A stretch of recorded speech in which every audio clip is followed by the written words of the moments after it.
Orang marah-marah karena hatinya jengkel. Orang bersenyum karena hatinya baik. Orang menangis karena hatinya susah. Semua pusatnya dari hati. Karena itulah Nabi Muhammad dicuci hatinya. Bukan muka yang dicuci, tapi hati. Itu hubungan Nabi dengan sesama manusia. Bagaimana Nabi Muhammad dengan Allah? Nabi Muhammad itu dicuci hatinya karena akan dipertemukan dengan Allah untuk menerima yang namanya oleh-oleh sholat 5 waktu. Akan bertemu dengan Allah. Nabi Muhammad kalau susah, kemana larinya? Tidak ada lain kecuali sholat. Ketika Nabi Muhammad juga senang, kemana larinya untuk bersyukur? Juga kepada Allah dia melakukan sholat. Sehingga lamanya Nabi Muhammad sholat, kakinya bengkak. Siti Aisyah menangis. Mengapa engkau berlama-lama sholat wahai Rasulullah? Padahal dosa engkau telah diampuni oleh Allah. Engkau sudah dijamin surga oleh Allah. Mengapa sholat seperti ini lamanya? Apa jawab Nabi? Afala akunu abdan syakuro. Apakah aku tidak boleh menjadi hamba yang bersyukur kepada Allah? Syukurnya Nabi, sholat berlama-lama. Lain dengan kita. Kalau imamnya sholat terlalu lama, gerundel sing buri. Lebih-lebih tempat terawih. Kalau di desa terawihnya cepat, insya Allah kalau itu pun tidak. Nggih napa nggih? Cepat napa sedengan? Ada yang cepat, super cepat.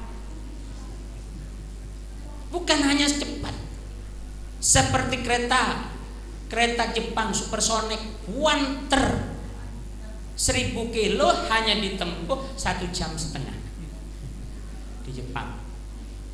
Di Indonesia yang banter bukan mobilnya, tapi tarawehnya. Sampai muni amin ndak kena air, mintok. Bismillahirrahmanirrahim. Min.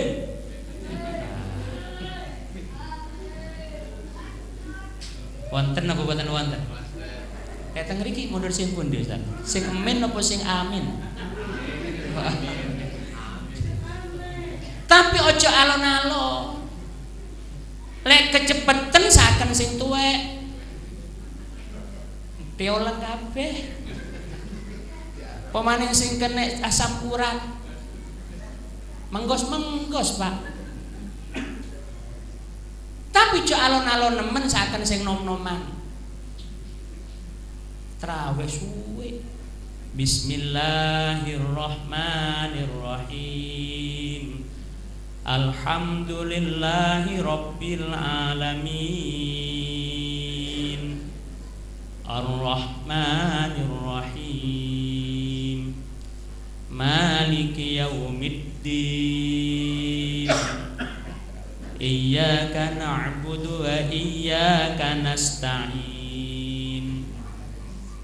Ihdinas siratal mustaqim. Jare sing nguri. Kok cek suwe apa? Montor kenomo. Protes aku wis nang patak. Besok kudu diganti. Ayo demo. Ngajak demo. Kalonen. Ihdinas siratal mustaqim. Siratal ladzina an'amta 'alaihim ghairil maghdubi 'alaihim waladdallin. Amin. Besok aku ngalih masjid kesuwen ditolak-tolak mari apane ngalih kono aku menang wonten tiyang salat banter niku wonten ya aja alon-alon sedengan lek kalonen saken lare nom-noman menawi kecepetan saken sing tuwek-tuwek sedang-sedang ya lek di Mekah masih suwe ndak apa-apa Ning teng Mekah niku lho hitung niku 2 jam. Isya sampai selesai tarawihnya 2 jam. Lah kok kuat di Mekah? Di Mekah ndak ada setannya. Setan boten mlebu teng Masjidil Haram. Setan boten mlebu teng Masjid Madinah. Tapi lek nang Masjid Darussalam kene mlebu. Lah imam ndak ngerti ucul kabeh kena setan. Setan sing menang. Tapi ojo cepet-cepet. Lek cepet-cepet panjenengan boten oleh napa-napa, meh oleh ngeringet jare arek nom-noman cocok. Olahraga ya. Tapi tidak dapat apa-apa. Kata Nabi, khairul umur awsatuha. Lebih baik-baiknya perkara yang sedang-sedang. Tidak terlalu cepat, juga tidak terlalu lambat. Umpama contohnya Bismillahirrahmanirrahim. Alhamdulillahirabbil alamin arrahmanir rahim maliki yaumiddin. Iyyaka na'budu wa iyyaka nasta'in. Ihdinas siratal mustaqim siratal ladzina an'amta 'alaihim ghairil maghdubi 'alaihim waladdallin. Amin. Nah, kan lumayan ya. Allahu Akbar. Atau surat dhisik. Bismillahirrahmanirrahim. Alhaakumut takatsur hatta zurtumul maqabir kalla sawfa ta'lamuna thumma kalla sawfa ta'lamun. Kalla law ta'lamuna ilmal yaqin la tarawunnal jahim thumma la tarawunnaha 'ainal yaqin thumma la tus'alunna yawma idzin 'anin na'im. Allahu Akbar. Sami Allahu liman hamidah. Allahu Akbar. Allahu Akbar. Enak dipeloki wong tuwa nggih enak, dipeloki rarene nggih sae. Tapi lek cepet Bismillahirrahmanirrahim. Alhamdulillahirrahmanirrahim. Maliki yaumiddin. Iyyaka na'budu wa iyyaka nasta'in. Allahu Akbar.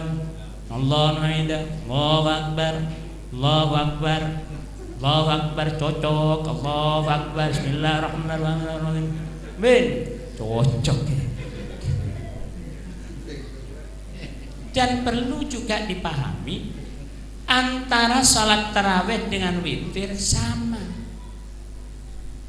Umumnya di masjid-masjid kalau witir cepat, kalau tarawih cepat, kalau witir lambat. Tidak ada bedanya. Sama.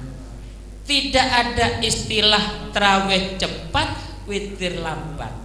Yang namanya sholat, apapun bentuk sholatnya sama. Ini sudah kadung salah kaprah. Salah tapi kaprah. Salah kaprah, bukan bener kaprah, tapi salah kaprah. Ojo dikapar-kaprah oleh salah. Wantep. Ono kadang-kadang mau tuh yang amin. Bismillahirrahmanirrahim. Yasin. Waduh, amin. Allahu Akbar. Yasin toh. Sah, tapi ojo Yasin. Mengambil satu ayat sah. Tapi makmumnya belum selesai baca Fatihah. Lah kan sah Ustaz. Iya sah. Tapi bagaimana tanggung jawabnya kepada makmum? Imam akan dimintai pertanggungjawaban di hadapan Allah Subhanahu wa taala. Kullukum ra'in wa kullukum mas'ulun an ra'iyati, kata Nabi. Kalian semua adalah pemimpin, akan ditanyakan tentang rakyatnya. Termasuk imam salat ditanyakan, ya apa makmum tepak salat? Apa kesuwen? Apa kecepeten? Apa sedeng-sedeng? Niki akan ditanyakan. Kalau terlalu lama mungkin yang di belakang grundel. Suwinere bolak-balik kan ditangi dinceng tidak tangi-tangi. Dikira selungguh ternyata tasik tereng. Sembahyang bi ngamuk-ngamuk. Atine ngamuk. Suwe temen imam iki salat iki. Allahu Akbar. Waduh tak tepak. Suwe. sembahyang pi ngamuk-ngamuk sampai assalamualaikum ngamuk sih. Lah niki sing perlu dipaham. Kanjeng Nabi kalau sholat sampai bengkak menunjukkan lamanya Nabi sholat. Sayyidina Ali kalau sholat khusyuk. Pernah satu ketika Sayyidina Ali itu betisnya dikena tumbak, kentoli kayak tumbak, mancep. Apa kata Sayyidina Ali? Jangan dicabut sekarang, tunggu aku sholat. Setelah disolat ditarik oleh sahabat, sedikitpun Sayyidina Ali tidak bergerak. Setelah sholat baru bertanya, sudah dicabut? Sudah Sayyidina Ali. Masya Allah, saking khusyuknya, tumbak dicabut tidak kerosok. Wong awak kena tumbak lamuk di kerosok. Usir kuyan, sing ganti ngepo pipine, sing ganti kokor-kokor gegere, saking ndak khusyuk. Kadung ndak apa blas ngledek kesirep. Khusyuk. Oh, khusyuk temen kono. Ndak apa blas ya. Didelok ndak assalamualaikum kesirep. Itu Sayyidina Ali. Sayyidina Ali kalau sholat agak cepat, tapi tidak cepat dalam arti seperti tidak cukup membaca amin tadi. Kalau Sayyidina Abu Bakar sholatnya lambat, kalau Sayyidina Ali agak cepat. Setelah ditanyakan mengapa engkau Ali kalau sholat cepat, ya karena aku khawatir, karena aku takut tidak khusyuk dalam sholatku. Itu cepat-cepat khawatir ingat kepada selain Allah. Kalau yang cepat-cepat terawih kan bukan itu tujuannya. Cendang mari dipatas, akhirnya metu yo boleh cocok Pak, cocok. Menang Pak, liane turun marisan sampean menang di sini. Tapi kalau Sayyidina Ali bukan itu. Tujuan Sayyidina Ali mempercepat sholatnya karena takut ingat kepada selain Allah. Berarti Sayyidina khusyuk Sayyidina Ali, betul-betul ingat kepada Allah. Bagaimana bisa mengingat kalau cepatnya seperti tadi? Berarti cepatnya Sayyidina Ali sedang-sedang. Ini contoh sebagai pemimpin. Artinya pemimpin memang harus tahu keadaan makmumnya. Pemimpin harus tahu keadaan rakyatnya. Ya apa rakyatku? Walaupun pemimpin imam sholat, makmumnya majemuk. Ada yang tua, ada yang agak sakit, ada yang muda, bahkan ada anak-anak. Sehingga kita mengambil yang tengah-tengah. Ini penting perhatian. Rasulullah Nabi Muhammad Sallallahu Alaihi Wasallam orang yang hafiz sudah bagus, bagus kepada Allah, bagus kepada sesama manusia, termasuk kepada musuh pun Kanjeng Nabi bagus. Dan bagaimana Rasulullah kepada orang tuanya? Orang tua kita, ayah kita, kadang-kadang sehari tidak pulang demi kita. Kadang-kadang 2 hari, bahkan 1 minggu tidak pulang demi kita. Tapi kadang-kadang kita masih berani kepada orang tua kita. Tapi kadang-kadang kita masih menyakiti orang tua kita. Dan bagaimana dengan ibu kita? Ibu kita hamil, tidak pernah merasakan kecewa, malah bangga ketika kita ada dalam perutnya. Perut tambah besar, orang tua tambah bangga. Yang didoakan mudah-mudahan selamat anak saya. Itu doa orang tua. Ketika melahirkan yang jadi pikirannya bagaimana anak ini keluar dengan selamat. Tidak pernah berpikir bagaimana nyawa saya, tapi yang dipikirkan bagaimana nyawa anak saya. Bagaimana Rasulullah? Rasulullah mengatakan ridallah fi ridal walidain. Ridha Allah terletak pada ridha kedua orang tua. Sehingga Nabi mengatakan al-jannatu tahta aqdamil ummahat. Surga ada di bawah telapak kaki kaum ibu. Dalam arti kalau kalian ingin masuk surga, muliakan ibu kita. Kita punya ibu, kita punya orang tua yang masih hidup atau mungkin yang sudah meninggal. Doakan orang tua kita. Seperti Nabi, ketika ibu Nabi datang ke Madinah, bukan ibunya sendiri tapi ibu angkatnya, Siti Halimah As-Sa'diyah, datang ke Madinah. Waktu itu Nabi sudah menjadi Rasul. Ketika melihat ibu angkatnya datang, tidak hanya karpet atau tikar untuk tempat duduk ibunya, tapi surban yang dipakai ini dilepas oleh Nabi, ditambah lenggai ibu ini. Ibu angkat, ibu sendiri sudah meninggal ketika Nabi umur 6 tahun. Betapa Nabi memuliakan ibunya, surbannya dibeber kangge ibu dihormat ibunya. Dan waktu akan pulang dibawakan kambing oleh Nabi, bukan 1 tetapi 100 kambing berarti. Sekalian diberi pengembalanya oleh Nabi. Kalau kita kadang-kadang ibu kita datang, kita beri apa? Apa yang kita berikan kepada ibu kita? Kadang-kadang orang anak sing kurang ajar nyaluk sangkolan. Selandak dikei duit malah nyaluk. Nabi tidak. Disangoni wedhus 100. Betapa senangnya Siti Halimah. Padahal ibu angkat, bukan ibunya sendiri, yang hanya pernah menyusui Nabi selama 2 tahun. Sehingga Kiai Hamid Pesuran pernah berkata, senangnya orang tua kepada anaknya, suksesnya anak dunia akhirat. Artinya kalau anak pandai menyenangkan hati orang tuanya, akan sukses dunia akhirat. Bisa dibuktikan. Saya pernah mengalami sendiri, cerita, tidak menceritakan orang lain. Ibu saya akan mengawinkan adik saya yang ragil, yang nomor 5. Waktu itu saya masih, katakanlah yang mau dimakan masih agak repot, tapi sudah mulai bisa bekerja. Anak-anaknya 4 dipanggil semua oleh ibu dan bapak. Ibu bilang, nak, ibu kasih mantu, nyelamati adikmu. Kulo paham, lah ibu sing nimbali berarti jaluk urunan. Tapi boten muni ngoten, paham pun. Setelah bicara kulo matur, iwak nopo terus kulo bu, iwak nopo terus kulo. Adik kulo sing nomor kalih kulo beras. Pokok kabeh ditanggung dulur-dulur. Mak ndak perlu repot mbek bapak, kok cari anak-anake. Angsal perkawinan kurang 5 hari, kulo dugi. Bukan daging yang saya bawa, tapi sapi yang saya bawa, lembu. Begitu kulo nonton lembu kalian tiang, kulo matur niki mak iwake. Mak niki saja kok sapi nak. Nggih mak panjenengan jadi saged ngundang tiang kathah kranten niki terakhir. Ya nak tak dongakno sampean nak.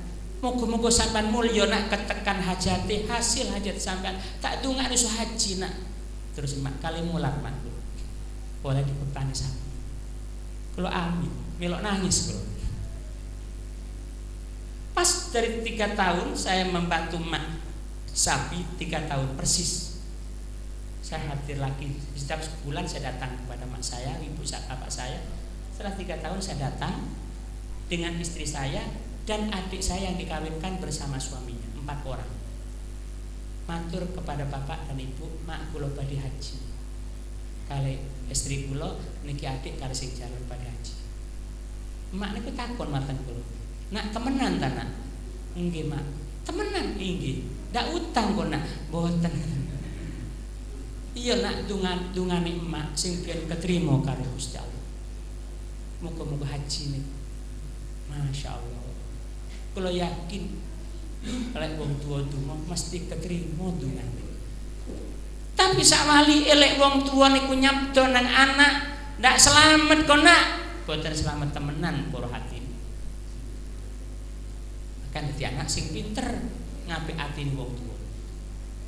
Tapi dadi wong tua ojo keprojot donga elek. Anak sak dablek-dablek kowe anak, ya nak kon dablek muga-muga mulya kon nak. Muga-muga sing apik besok nak, muga-muga sugih kon nak. Anak meler hitungan elek. Oh muga-muga ndak selamat kon nak, ndak selamat temenan. Muga-muga dikodhok kon nak, dadi kodhok temenan. Muga-muga dadi watu kon nak. Kados sinten niku ceritan saunggalih dadi watu. Sinten niku? Malih Konda. Saniki ingkang wonten televisi. malin tutuk maling. Niku kena sabda mak.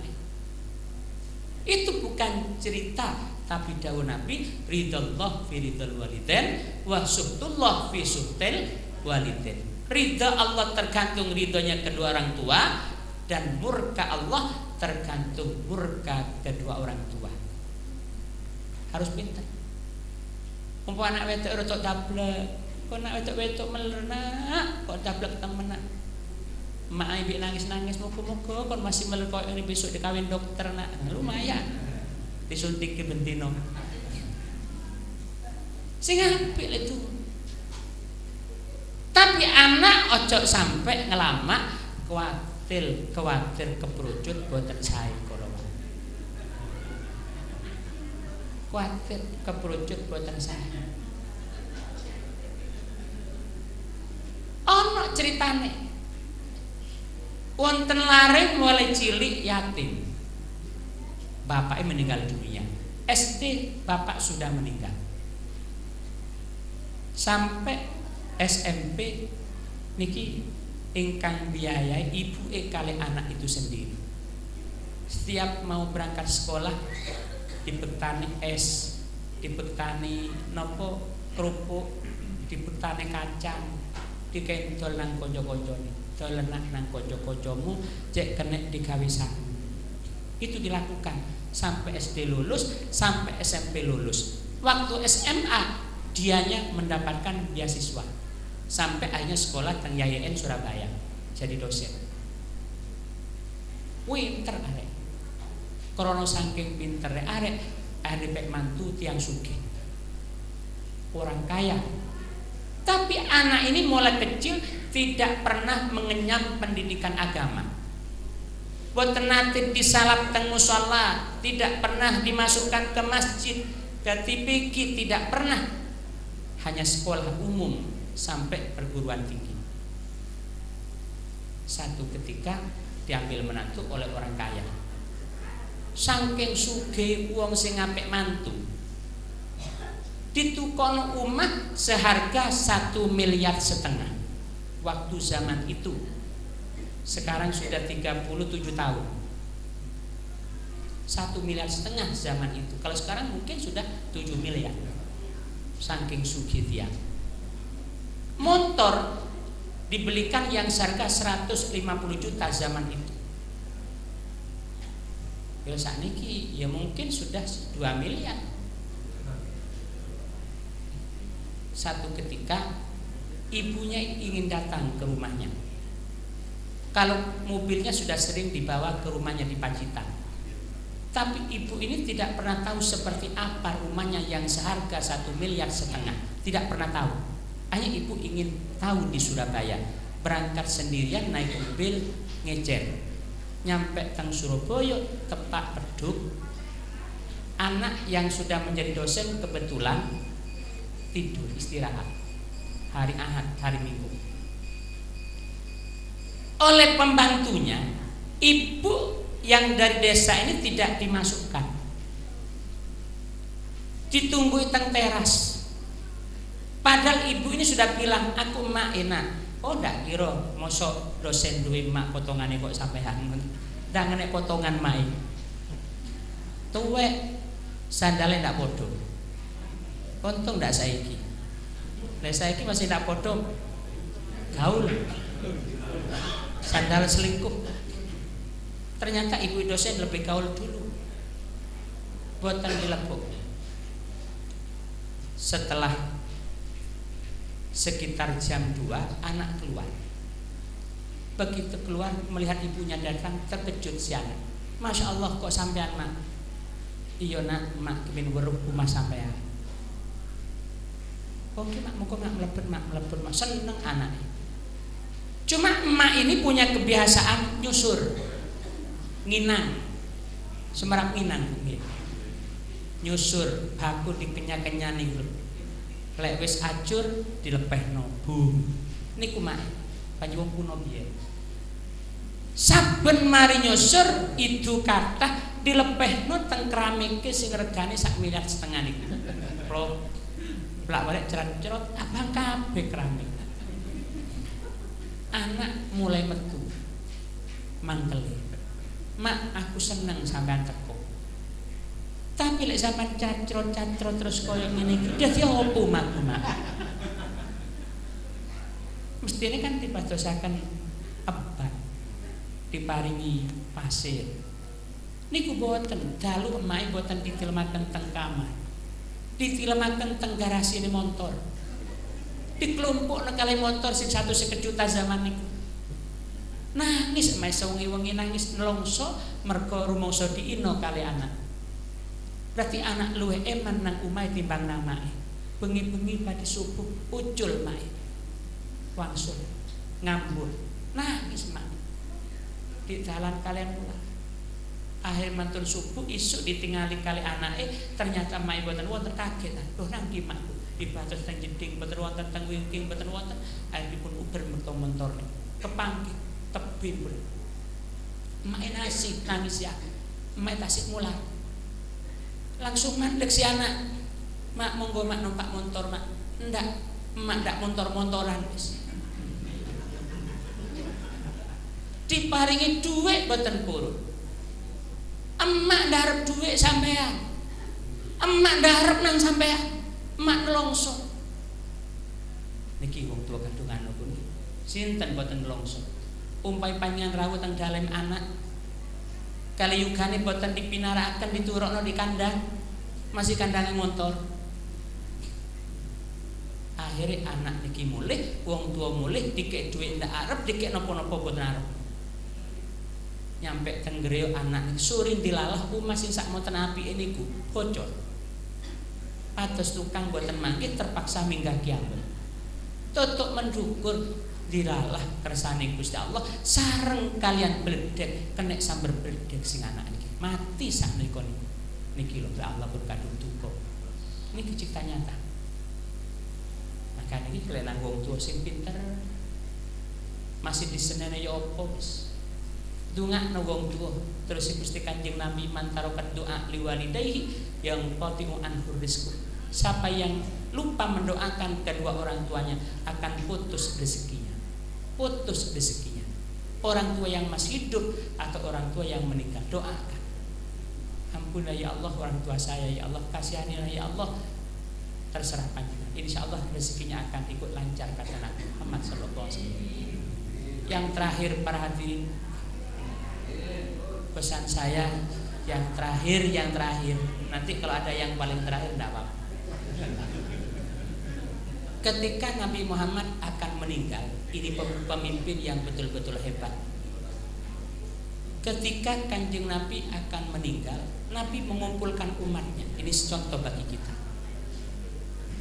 Ketika umat itu semuanya kumpul, Nabi mengatakan, siapa dulu yang pernah aku pukul, kata Nabi. Aku minta supaya sekarang dibalas. Karena aku takut besok di hadapan Allah. Aku takut dituntut oleh kalian. Siapa yang pernah aku pukul dulu? Tidak satupun sahabat yang mengacungkan tangannya. Lalu Nabi bertanya yang kedua kalinya, tetap tidak ada. Baru yang ketiga kalinya ada orang namanya Ukasa. Saya Nabi, pernah kau pukul? Maju akhirnya Ukasa. Ayo Ukasa maju. Setelah berdiri depan Nabi, Nabi persilakan, pukul aku Ukasa. Apa kata Ukasa? Tidak Nabi. Karena ketika engkau memukul aku, ketika itu aku tidak memakai baju ya Rasul. Aku minta supaya engkau lepas baju engkau. Yang namanya sahabat-sahabat yang lain semuanya menangis. Kurang ajar Ukasa. Memukul Nabi minta bajunya dilepas. Dilepas oleh Nabi. Setelah dilepas, Ukasa masih bilang lagi, aku tidak akan memukul dengan tangan ini Nabi, karena engkau memukul aku dengan tongkat dulu. Aku minta tongkat itu. Hanya Nabi menyuruh sahabat Abdurrahman bin Auf untuk mengambil tongkat itu di rumah Siti Fatimah. Abdurrahman ambilkan tongkat itu. Sekarang ada rumah Siti Fatimah. Berangkat. Abdurrahman mengambil tongkat, meminta kepada Siti Fatimah. Siti Fatimah bertanya, untuk apa tongkat ini? Wahai Abdurrahman, ini tongkat untuk dipukulkan oleh Ukasa kepada Rasulullah. Langsung Siti Fatimah meloncat dan menjerit. ikut Siti Fatimah ke masjid. Di situ langsung menangis Siti Fatimah. Lalu diberikan tongkat itu kepada Nabi. Oleh Nabi diberikan kepada Ukasah. Ini Ukasah tongkatnya. Begitu Ukasah megang tongkat, langsung Abu Bakar berdiri maju. Jangan Nabi kau pukul, aku pukul. Aku ikhlas sebagai pengganti Nabi. Apa kata Nabi? Jangan Abu Bakar, bukan engkau yang memukul Ukasah dulu, tapi aku. Aku yang akan dituntut di hadapan Allah, bukan engkau. Duduk kamu. Takut Abu Bakar kepada Nabi. Lalu Syekh Umar juga maju. Nabi izinkan aku untuk dipukul oleh Ukasah. Ayo Ukasah, pukul aku. Kata Nabi, jangan Umar, bukan kamu yang memukul Ukasah, aku yang akan dituntut di hadapan Allah. Sahabat-sahabat semuanya menjerit. Yang ketiga baru Sayyidina Ali maju. Ukasah, aku cucu Nabi. Bukan Sayyidina Hasan. Sayyidina Hasan cucu Nabi, aku cucu Nabi. Engkau memukul aku sama dengan memukul Rasulullah. Persilahkan aku dipukul sebagai pengganti Nabi. Dimarahi juga oleh Nabi. Duduk kamu Hasan. Bukan kamu yang akan diminta pertanggungjawaban di hadapan Allah. Aku Hasan. Sahabat semuanya menangis. Tidak ada satupun suara kecuali suara tangisan. Lalu Ukasah mengangkat tongkatnya. Nabi melepas bajunya. Kelihatan dada Nabi yang putih, perut Nabi yang bersih kelihatan. Begitu diangkat, semuanya menjerit. Ternyata tongkat dilepas, dilemparkan ke belakang, dicium perut Nabi Muhammad SAW. Semuanya menjerit semua, dicium. Lalu Nabi bertanya, wahai Ukasah, mengapa engkau berbuat seperti ini wahai Ukasah? Ya Nabi, aku punya firasat engkau tidak lama lagi akan meninggal dunia. Sebelum engkau dipanggil oleh Allah, aku ingin bibirku bersentuhan langsung dengan perutmu. Lalu Nabi mengatakan, kalau kalian ingin tahu penduduk surga, Ukasah di antaranya. Takbir semua, Allahu Akbar, Allahu Akbar, Allahu Akbar. Mengapa Ukasah kau seperti ini? Ya karena aku cinta Nabi kepadamu. Ini akhlak Nabi. Adakah pemimpin sekarang yang seperti itu? Merasa salah, ingin dibalas oleh umatnya. Inilah kehebatan Nabi Muhammad yang kita peringati Isra Mi'rajnya pada hari ini. Mudah-mudahan keterangan saya yang terakhir ini oleh Allah menjadikan contoh bagi kita sebagai pemimpin keluarga, pemimpin umat, dan juga mungkin pemimpin lingkungan kita. Allahumma amin. Kurang lebihnya mohon maaf. Wallahu waffiq lakum thoriq. Wassalamualaikum warahmatullahi wabarakatuh.